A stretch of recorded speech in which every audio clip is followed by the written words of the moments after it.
Banyak orang yang menyebut perkawinan itu sebagai sebuah batrah. Artinya, bahwa di dalam sebuah perkawinan itu banyak riak dan gelombang yang harus dilalui. Nah, baru-baru ini ada sebuah TV series dari WeTV yang judulnya Layangan Putus, yang kemudian menjadi sangat viral, yang diperankan oleh para aktor dan artis yang sangat terkenal. Ada Reza Rahardian, kemudian ada Putri Marino. Film ini konon diambil dari sebuah tulisan-tulisan yang didasarkan pada fakta dan kenyataan yang betul-betul terjadi, yang ditulis oleh seorang dokter hewan namanya Dr. Eka Nur Prastiawati. Film ini menjadi viral karena sebenarnya kalau kita perhatikan ada 3 hal. Pertama-tama, karena diangkat dari kisah nyata, jadi ini adalah catatan-catatan yang kemudian sempat dipublikasikan di Facebook sejak tahun 2019, dan kemudian ternyata mendapatkan banyak respon. Jadi, karena ini sesuatu yang real. Yang kedua adalah banyak terutama ibu-ibu yang merasa bahwa apa yang difilmkan itu relate banget dengan kehidupan mereka. Makanya kemudian banyak yang menyukai film ini. Dan yang tentunya yang ketiga adalah karena kemudian media banyak ikut membuat akhirnya film ini menjadi sesuatu yang viral karena diomongin di mana-mana. Jadi Layangan Putus ini pada dasarnya inti dari ceritanya adalah berkisah tentang seorang dokter namanya Dr. Kinan yang waktu ketika menikahi suaminya, yaitu Aris, berharap bahwa perkawinan mereka akan sempurna. Banyak yang merasa iri dengan perkawinan mereka, mengatakan bahwa mereka adalah pasangan yang luar biasa. Aris adalah pria yang berusaha untuk memberikan cintanya dengan luar biasa kepada Kinan. Yang menarik adalah ternyata Aris tidak melulu setia dengan Kinan. Ternyata di balik perilakunya ada banyak hubungan lain yang akhirnya kemudian terungkap. Dia punya wanita-wanita lain, diantaranya Miranda, dan kemudian ada Lydia, yang akhirnya membuat perkawinan mereka kemudian menjadi begitu kacau. Jadi ini film yang bercerita tentang perselingkuhan yang dilakukan oleh Aris. Hingga akhirnya kemudian di akhir episode, film ini berakhir dengan sangat tragis karena kemudian perkawinannya bubar. Ini sedikit spoiler. Tapi di balik film ini sebenarnya banyak pembelajaran makna, terutama di dalam keluarga, di dalam perkawinan, buat juga mereka-mereka yang belum menikah, ini juga bisa menjadi sebuah pembelajaran yang bagus. Nah, poin-poin yang sebenarnya bisa kita petik untuk kehidupan kita, untuk pembelajaran buat kita, dan apa yang kemudian kita bisa antisipasi dan belajar dari film yang viral ini. Pertama-tama adalah tidak ada perkawinan yang sempurna. Seringkali kita perhatikan di Instagram, di Facebook, mereka-mereka yang bercerita betapa sempurnanya perkawinan mereka. Nah, film ini sebenarnya memberikan sebuah pembelajaran yang menarik. Bahwa ternyata di balik keluarga yang sempurna, pasti ada tantangannya. Makanya ada satu pepatah yang menarik dari India mengatakan, setiap keluarga punya ayat sulit untuk dilafalkan. Artinya apa? Setiap keluarga pasti punya tantangannya. Mungkin kalau di dalam film ini tantangannya adalah tentang perselingkuhan, hadirnya orang-orang yang ketiga. Tetapi bisa juga tantangan dalam keluarga berupa kesehatan, berupa finansial, berupa orang-orang yang kemudian merecoki keluarga. Bisa loh. Sakit, penyakit mental, itu adalah bisa menjadi bagian dari kesulitan-kesulitan yang keluarga alami. Yang seringkali terjadi adalah kita kadang-kadang merasa iri, melihat aduh betapa sempurna, betapa luar biasa, dan itu yang terjadi dalam film ini. Betapa banyak teman-temannya Aris, teman-temannya Kinan merasa bahwa wow, mereka punya keluarga yang begitu sempurna. Tetapi ternyata di balik itu ada masalah. Jadi satu pembelajaran penting juga buat kita adalah nggak usah merasa iri. Setiap keluarga punya tantangan, punya masalah. Maka bagaimana kita belajar untuk menghandle problem itu masing-masing. Pelajaran yang kedua. Jadi di dalam film ini diceritakan Aris yang begitu sempurna. Sebenarnya waktu sebelum menikah, ibunya Kinan itu sempat agak sedikit khawatir karena Aris itu terlalu sempurna. Maka ini menarik juga bahwa kadang-kadang kita bertemu dengan orang-orang yang seringkali menutupi kekurangannya atau itikat-itikat buruknya atau sisi gelapnya. Kalau dalam psikologi itu ada namanya mask, dengan cara bertopeng. Jadi dengan cara memperlakukan dengan begitu baiknya, tapi di balik itu sebenarnya ada hal yang perlu dicurigai. Makanya orang yang too good to be true, kadang-kadang kita perlu agak sedikit waspada. Di dalam pembelajaran tentang psikologi dan tentang kepribadian, ada 3 jenis personality yang dianggap bermasalah, yang disebut the dark triad. Kalau seringkali diterjemahkan bahasa Indonesia namanya 3 sekawan kelam. Apa itu? Orang-orang yang Machiavellis, yang bisa menghalalkan segala cara untuk mendapatkan keinginannya. Orang-orang yang narsisistik, yang berusaha gimana caranya dipuja, dan dia senang ketika dirinya dipuja. Dan psikopat, Nah, orang-orang dengan tipe kepribadian seperti ini kadang-kadang bisa menutupi dirinya yang begitu luar biasa, muncul dengan kepribadian yang begitu mempersona. Tapi di balik itu sebenarnya agak menakutkan. Dan film ini mengajarkan kepada kita dari seorang Aris yang bisa memanipulasi dengan begitu luar biasa. Tapi di balik itu ternyata menipu. Yang ketiga, orang bilang cinta itu buta. Yes, karena pada waktu ketika kita jatuh cinta, otak kita itu dibanjiri hormon-hormon kebahagiaan. Orang menyebutnya tsunami dopamin. Rasa senang, rasa bahagia. Atau endorfin, perasaan ketagihan, pingin ketemu dan ketemu lagi.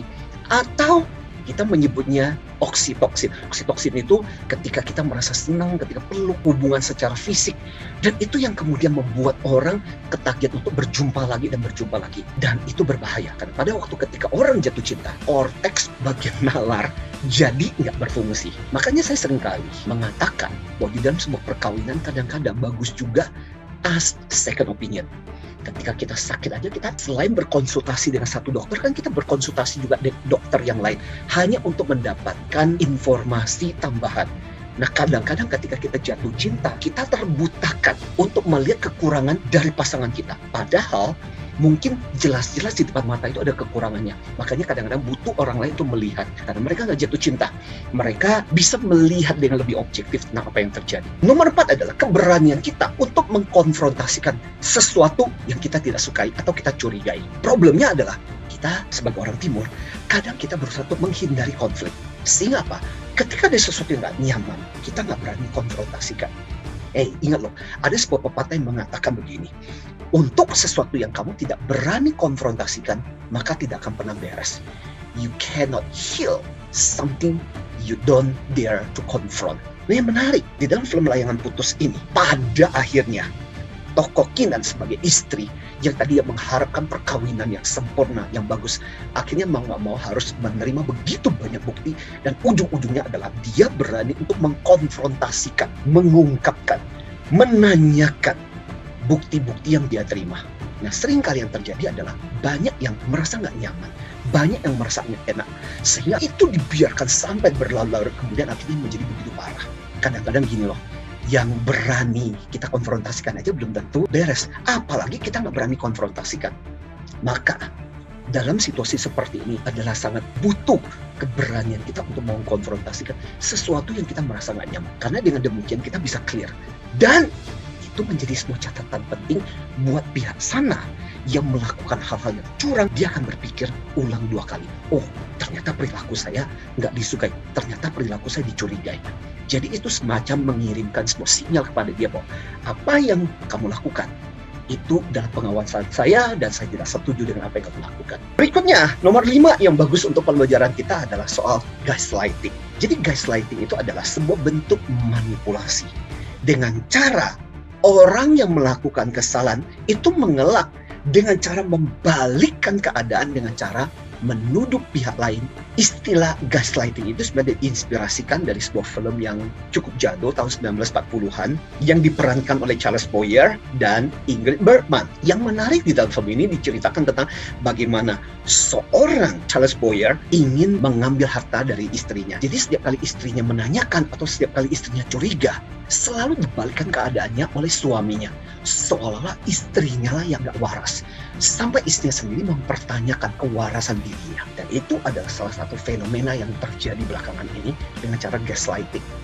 Dia yang bersalah, dia balikkan situasi seolah-olah pihak yang menuduhnya itulah yang bersalah. Nah, di dalam cerita, di dalam film Layangan Putus ini, ada beberapa bagian yang menarik.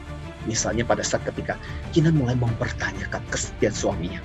Apa yang terjadi adalah Aris kemudian melemparkan balik dengan mengatakan, kamu itu gimana sih? Selama ini aku melakukan pekerjaan itu buat siapa? Kan buat kamu dan untuk Raya anaknya. Dan itulah cara-cara yang sering kali dilakukan oleh mereka-mereka yang si manipulator untuk membalikkan situasi dengan menjadikan pihak yang menuduh justru merasa yang bersalah. Makanya satu pembelajaran penting yang bisa kita petik di sini adalah belajar untuk tidak menjadi korban gaslighting. Karena di luar sana kadang-kadang banyak orang yang punya kemampuan untuk mengelak dari kesalahannya, melemparkan tanggung jawabnya dengan cara melemparkan kepada orang lain, sehingga orang lain yang bersalah. So, poin berikutnya yang bisa kita pelajari dari sini adalah di dalam sebuah kebohongan kadang-kadang harus ditutupi dengan kebohongan yang lain. Nah, film ini menceritakan mengenai seorang suami ketika dia ketahuan ternyata punya wanita simpanan yang lain. Dia terus-menerus menutupi kebohongan dengan kebohongan lain dan dengan kebohongan yang lainnya. Beberapa waktu yang lalu, saya mengajar di sebuah perusahaan perbankan dalam sebuah program yang namanya integritas. Dan yang menarik dalam pembelajaran ini adalah diungkap banyak kasus-kasus di mana manipulasi kebohongan terjadi. Dan ketika ketahuan berbohong, dia menutupi dengan kebohongan yang lain, akhirnya kemudian menjadi begitu besar. Dan akhirnya kemudian ujung-ujungnya banyak yang berakhir di penjara. Ini juga jadinya pembelajaran yang menarik. Nomor 7 adalah, sepandai-pandainya tupai melompat, akhirnya akan jatuh juga. Akhirnya bakal capek banget. Dan itu yang terjadi. Film ini kemudian menceritakan kepada kita bahwa biasanya ketika ada salah satu pasangan yang melakukan hal yang aneh, entah kenapa pasangannya itu akan punya perasaan, punya intuisi, kok kayaknya ada sesuatu yang nggak beres. Dan intuisi dia itulah yang kadang-kadang kemudian berhasil membuat mereka menemukan banyak yang bukti.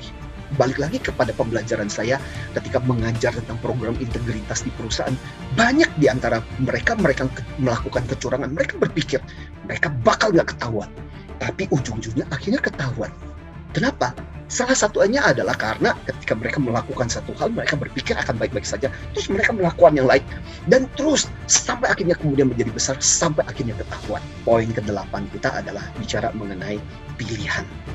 Bahwa film ini sebenarnya pada dasarnya mengajarkan kepada kita bahwa yang namanya jatuh cinta, bahkan setelah menikah sekalipun, itu adalah sesuatu yang bisa terjadi. Dan itu adalah normal. Nah, problemnya adalah kalau di-entertain, dilanjutkan, dan kemudian akan keterusan sampai akhirnya kemudian merusak sebuah hubungan perkawinan yang sudah dibangun dengan susah payah. Film ini kemudian memberikan catatan menarik. Apakah kita mau lanjut atau enggak? Itu pada dasarnya adalah sebuah pilihan. Pada akhirnya film ini kemudian mengungkap satu demi satu bagian bahwa pada dasarnya apa yang terjadi itu adalah bagian dari pilihannya si Aris. So, ini membawa saya kepada poin ke-9 yang bisa kita pelajari dari film ini. Nah, bicara tentang nomor 9 ini, saya punya sebuah buku yang menarik, judulnya adalah Casanova Syndrome. Buku ini ditulis oleh Sayekti Pribadiningtya, seorang psikolog yang melakukan wawancara dengan pria-pria sukses berhasil. Dan beberapa di antaranya ada yang terlibat asmara, ada yang memutuskan untuk setia di dalam perkawinannya. Dan ini menarik karena buku ini kemudian berbicara mengenai bagaimana keluarga-keluarga atau pria-pria yang memutuskan untuk tetap setia. Casanova itu kan pada dasarnya bercerita tentang orang yang punya hubungan dengan begitu banyak wanita dari berbagai latar belakang. Makanya muncul istilah Casanova Syndrome. Orang yang membutuhkan bukan cuma satu, tapi lebih dari satu. Dan ketika bicara tentang Casanova Syndrome ini, ternyata yang menarik adalah ketika ditanya apa yang membuat beberapa pria akhirnya memutuskan untuk berhenti dan kemudian kembali kepada keluarganya. Ternyata 3K yang mungkin bisa menjadi obat, yang mungkin bisa menjadi benteng yang menolong supaya pria-pria ini kemudian tidak berlanjut. 3K ini ternyata pertama-tama adalah bicara mengenai komitmen. Jadi ketika beberapa pria ini yang kemudian memutuskan untuk stop, alasan pertama adalah kemudian mereka berpikir kembali. Dulu kenapa saya berkomitmen untuk menikah? Alasannya apa? Jadi akhirnya kemudian mereka dengan sadar kembali untuk membuat komitmen ulang bahwa kayaknya nggak worth it deh dengan si ini, dengan si itu. Meskipun kelihatannya lebih mempesona. Jadi akhirnya kemudian mereka punya komitmen ulang dengan perkawinan dia yang sesungguhnya. Alasan yang kedua adalah tentang konsekuensi. Karena mereka merasa pada waktu ketika berlanjut, pada waktu ketika ketahuan, pada waktu ketika masalah ini menjadi begitu besar, mereka merasa bersalah dengan anak-anaknya, mereka bersalah dengan keluarga besarnya, mereka merasa bahwa ini akan persoalan jadi begitu besar, masalahnya akan jadi begitu rumit, dan gak worth it dengan rumah tangga yang sudah mereka bangun berpuluh-puluh tahun. Dan tentunya nomor 3 yang menarik, yang bisa kita pelajari dari buku ini adalah ketakwaan. Jadi banyak yang kemudian kembali ke jalan agama, spiritual, dan akhirnya kemudian itu menarik kembali mereka untuk komit kembali dengan perkawinan. So ini menarik bahwa di dalam film Layangan Putus ini Kemudian kita bisa belajar bahwa akhirnya sangat tragis sebuah perkawinan, sebuah hubungan yang dibangun dengan susah payah. Karena dalam film ini bercerita bagaimana mereka jatuh cinta, bagaimana Aris itu memberikan segala-gala perhatian yang begitu luar biasa sampai Kinan itu keplek-keplek dan akhirnya kemudian menikah dan berpikir perkawinan mereka begitu sempurna dikaruniai seorang anak dan sebentar lagi dalam kondisi hamil, Kinan hamil dan bahkan punya anak lagi. Dan ternyata baru terungkap bahwa perkawinan mereka tidak seindah yang dibayangkan oleh Kinan. Dan akhirnya yang justru tragis adalah Aris ternyata berlanjut sehingga akhirnya kemudian perkawinan yang mereka bangun dengan susah payah akhirnya bubar. Dan itulah yang kemudian jadi pembelajaran penting. Worth it nggak sih? Sesuatu yang dibangun dengan susah payah kemudian hancur begitu saja. Dan inilah yang menarik yang sebenarnya bisa kita petik juga dari buku Casanova Syndrome ini. Dan terakhir yang saya ingin katakan jadi pembelajaran buat kita, jadi banyak deh pembelajarannya. Soal yang terakhir adalah yang namanya perkawinan tidak ada yang namanya live happily ever after. Banyak kan seringkali kalau kita baca cerita dongeng ada kalimat they live happily ever after dan mereka pun hidup bahagia selama-lamanya. Nggak ada yang seperti itu. Setelah perkawinan justru itulah tantangan baru dimulai. Saya mau akhiri dengan satu kata-kata yang saya dengar pada waktu itu. Saya menghadiri sebuah upacara perkawinan. Dan pada waktu itu ada banyak orang-orang tua yang ikut memberikan nasihat. Dan saya teringat satu nasihat yang sangat luar biasa yang diberikan oleh seorang tua. Nasihat itu sebenarnya simpel. Tapi saya terkenang-kenang kemudian saya merefleksikan dan saya menambahkan beberapa hal. Kalimat yang dikatakan si orang tua ini cuma simpel sederhana. Dia bilang begini, kalian ingat ya bahwa keluarga itu adalah rumah tangga. Bukan rumah lift, bukan rumah eskalator. Artinya tangga. Tangga itu butuh usaha kalau kita ingin naik, kalau kita ingin ke atas, kalau kita ingin merayap tinggi. Udah, itu aja. Dan itu yang dikatakan oleh si orang tua. Saya terkenang-kenang, tapi saya merasa mungkin kalimat itu bagus juga jadi refleksi buat kita. Terutama buat para bapak, para ibu yang berada di dalam sebuah rumah tangga. Rumah tangga. Artinya pertama-tama yang namanya tangga butuh usaha, butuh effort untuk naik. Kalau kita ingin sampai ke atas, kalau kita ingin lebih tinggi, kalau kita ingin lebih berhasil, itu butuh effort. Yang kedua, kalau kita perhatikan sebuah tangga, kalau kita ingin mencapai yang tinggi berarti apa? Pondasinya harus kuat. Begitu juga di dalam rumah tangga, banyak pondasi yang betul-betul harus dibangun. Pondasi keuangan, pondasi hubungan, pondasi komunikasi, banyak yang harus dibangun supaya tangga ini betul-betul bisa kita pakai. Dan yang ketiga yang menarik dari tangga ini adalah apa? Tangga itu selalu punya dua sisi, betul? Bayangkan, dua sisi ini adalah sisi si suami atau si istri. Bayangkan, yang tegak cuma satu, sementara yang satunya ini mencela mencerai kemana-mana. Apa yang terjadi? Maka tangga ini nggak akan pernah jadi. Makanya buat saya adalah menarik. Begitulah yang terjadi di dalam sebuah perkawinan. Rumah tangga. Sesuatu yang butuh effort, tapi saya percaya di balik keharmonisan, di balik kebahagiaan keluarga, memang butuh sebuah usaha. So, sama-sama. Saya tidak mengatakan saya lebih baik dalam hal ini, tapi yuk sama-sama kita belajar bahwa banyak hal yang bisa kita petik dari film Layangan Putus ini yang bisa kita terapkan di dalam kehidupan keluarga kita. Dan mudah-mudahan Anda semua punya keluarga yang berbahagia. Jadi saya Tony Dio Martin, salam antusias.